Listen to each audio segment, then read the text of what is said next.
know many of you saw this game. They were down by 20. They were down by 20. Down by 20 in Golden State? No. Down by 20 away. But before this happened, if anybody's been studying him closely, what happened before this game happened? 77 three-pointers in a row. This boy made 77 three-point shots in practice. They were down by 20 points. He came back and won the game, but you might have missed it. Do you see it?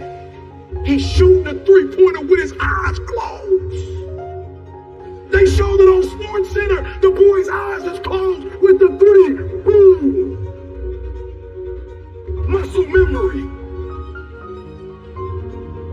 His eyes is closed. What was he thinking about? He was thinking about in practice. 1, in practice. 2, 77. And he starts saying to himself, we down by 3 points.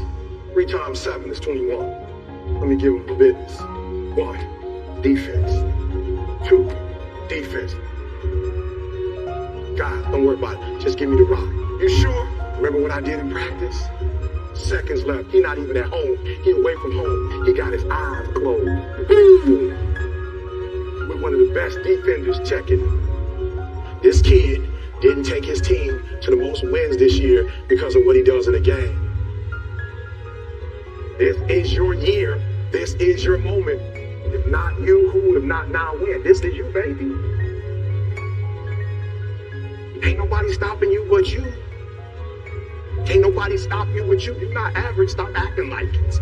You're not average. Why you being average? You're not average. Why you being good when you're not good? You great. You phenomenal. When you gonna step up to the plate? You gonna let a high school dropout? Somebody that lived in an abandoned building? Somebody ate out of trash? Outdo you? I couldn't hardly read when I got to college. You gonna let me outdo you?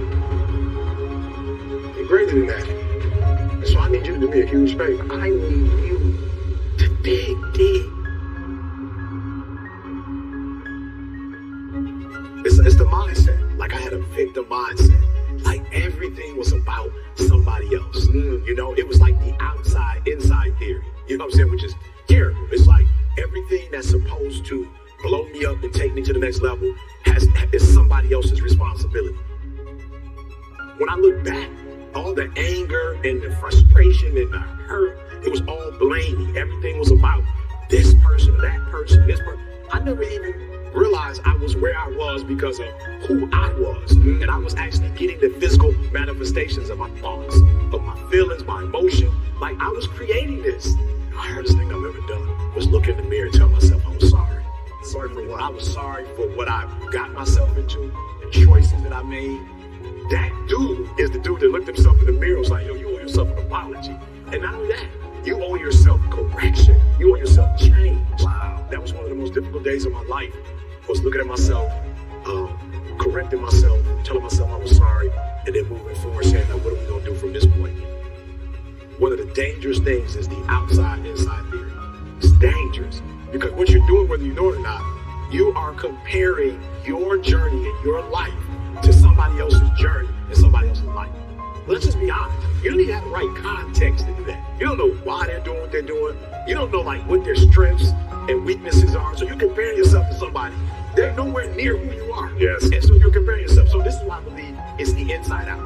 Like everything we do starts from the inside. So I'm using the information you're giving me to build my journey. Not I'm trying to be you. What are you doing? Wake up. Greatness is in you. And going back to kind of your story of the victim mindset. Yeah. You know, your mom lies to you about your dad. You don't see your dad. You know, abandoned warehouses. You know, all the problems. Inner city kids struggle, getting kicked out of school, struggles. You had everything against you, right? No. See, I'm glad you say that. You had everything against you. No, the greatest problem was I was against you. Oh. Nobody ever told me I was my greatest asset. Yeah. I'm my greatest asset. It doesn't matter where you come from. If you don't activate you, the environment doesn't matter anyway. Great environment, bad environment, and anything you activate, anything you do for you, it's going to blow out. But at the end of the day, you have to be the first thing that you invest in you. And if you invest in you, I just believe there's nothing that can stop you. I'm telling you, we can't lose our hope. Because once you lose your hope, you lose everything. I'm here to tell you that once you get started, you can't stop until you get there. I'm telling you, when you get in the boat, you make a commitment. It doesn't matter if the gale comes. It doesn't matter if the winds and the waves come. It doesn't matter if the storm comes. Just keep rolling. You need to be more disciplined about your minds. Right? What do people need to be thinking about with their minds? So here's the deal. You're already in pain. Get a reward for it. Why would you let them destroy your life? Let's go. Why would you let them own you? Why would you allow that thing they did to hurt you not define the rest of your life? Yeah. It's like, no, I was in pain. It's real. But get a reward for it. Don't just think about you. Listen to me, like, I didn't give up. That's what I'm saying to everybody. We all go through pain. Some of us go through pain, and it becomes our tombstone. Some of us go through pain, and it's a scar. And we live a life of reward. So I'm just going to say, again, 2025, do me a favor. Check you. So you're in the ballot box, and you're looking at all these options: doctor, lawyer, teacher, whatever you see, president, mayor, governor. Do me a favor. Before you check off any of that, S&P, 500, real estate, before you check any of that, check you. Yeah. Before you check anything, check you. And go look yourself in the mirror and go, yo, I'm my lottery ticket. You got to figure out who you are and love you and feel good about you and not care what nobody think about you. Figure out your North Star and wake up every single day going after your North Star.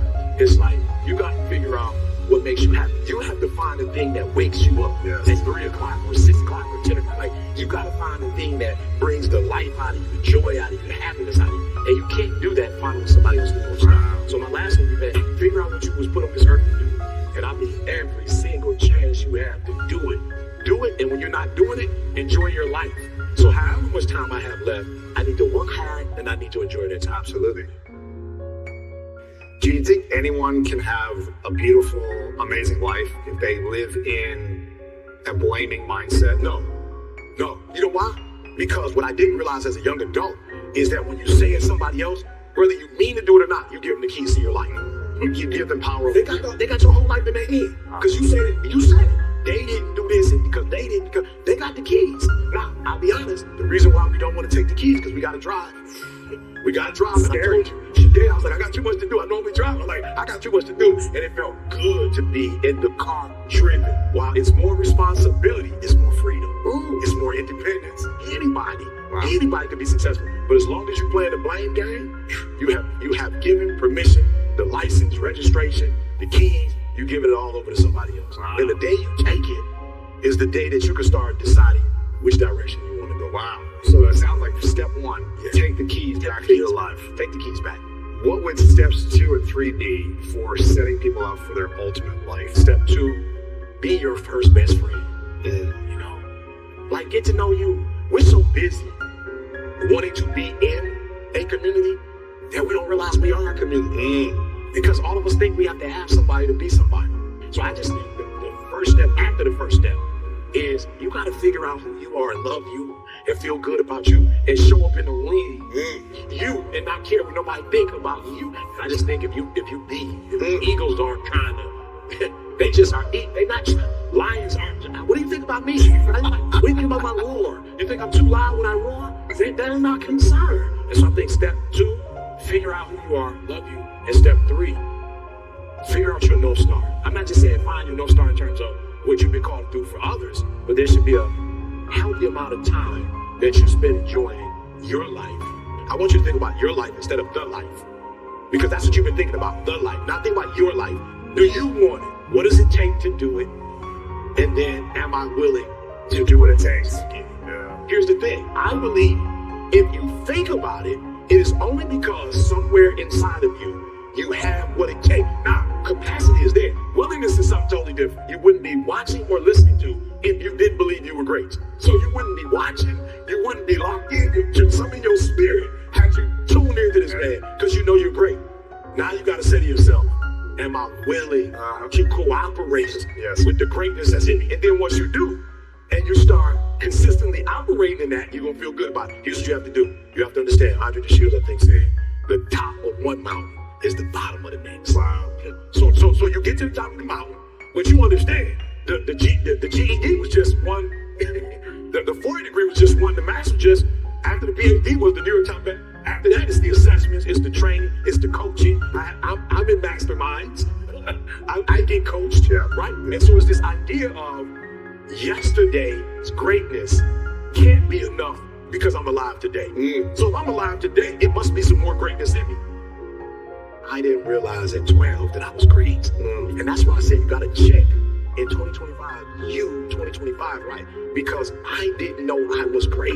And once I checked it and realized how great I was like, bruh, we gonna keep doing this until the day we die. It's in you, and it's time to stop being lazy, and it's time to activate. I love that, man. This is the time to get control of your mind. And for most of us, our mind is in control of us. This is a habit of the greats. Emotional wouldn't let me think rationally. It had me irrational. So I would say when you make emotional decisions, you get emotional consequences.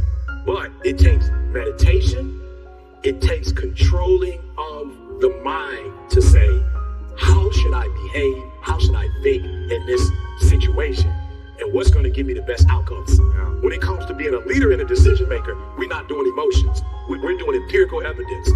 We're doing facts. What does the facts say? What does the research say? What does the evidence say? Okay, based on the research and the evidence, this is the game plan. Let's go. It doesn't matter how you feel. Listen to me, coaching is everything. Why? Because think of Michael Jordan without Phil Jackson. Right. Think of Venus and Serena without Richard Williams. Like, yo, I just want you to picture Kobe without Phil Jackson. So coaching is critical, and here's what's gonna blow your mind. When you get to our level, you really need more coaching. Because we done exhausted all the stuff. You really need coaching. After Jordan won his first championship, he didn't say, I think I've got it figured out on my own. I don't need a coach. He said, let me find Tim to train me. Let me find the mindset coach, the recovery coach. Make sure we're getting to the next level. They said that LeBron, look at LeBron, what he's doing right now. That's amazing, man. Bro, 40, you're dunking on 20-year-olds. Whoever had the arguments, you know what I'm saying? Because there were those of us who was alive. Yeah. We watched Jordan do his thing. But bro, what LeBron is doing right now, but when I do my research and not emotional about, oh, how's he doing it? Just, hey, no, when I do my research, he's spending $1.5 million on his body and recovery coaching. And so you see the decision he made, and you see, okay, yeah, he was great. But that investment that he made in himself, these decisions are based on facts of experts, and then we see the outcomes of that. And so from 16 to maybe 25, it was like, okay, I'm going to come to coaching some days I'm not, some days I'm going in, some days I'm not. And then my son was born. I was almost 25 years old. Jalen was born. And Jalen was born in 1995. And when Jalen was born, it was the day coach said to me, this is why I've been trying to train you. Because I wanted you to be the best father you could be. And so you're missing classes. You miss some lessons. Your son is here now. He needs the best version of you. We can't repeat the mistakes of the past. And so I need you to hurry up. And so when Jalen was born, from that day forward, I remember when he was born, I held him. And it was kind of like he looked at me like, you're the person that's gonna take care of me. Wow. And that was the day. And this is what a lot of you are running from. It's the R word. And I get it because it's tough. Responsibility. That was the day where it's like, oh, you gotta be responsible for somebody else. Yeah. You cannot. I've never played a video game since Jalen was born. Wow. I've read more books since Jalen was born. That first year or two that I ever read in my life, I took my career serious in speaking. I went deep, I went heavy, and I read everything. I was in the library like an addict, just studying. And it was because I didn't want some of the consequences of the past to come to this generation. And so for me, it was like, yo, your son's here, you gotta handle your business. And I just heard I was more attentive. I started getting up at 6. And then I'd play this game. Daylight saving times would come. I would, say don't follow it. Stay up. At 5 is the new. And then the next year at 4. And then I got to start getting up at 3. And I started getting up at 3 o'clock in the morning because it was still. There was no dogs outside. Nobody was driving around. The family was asleep. And I was like, okay, coach, I'm sorry. Let's go back over the lessons I didn't get. And let's go over the new lessons. Like, coach me.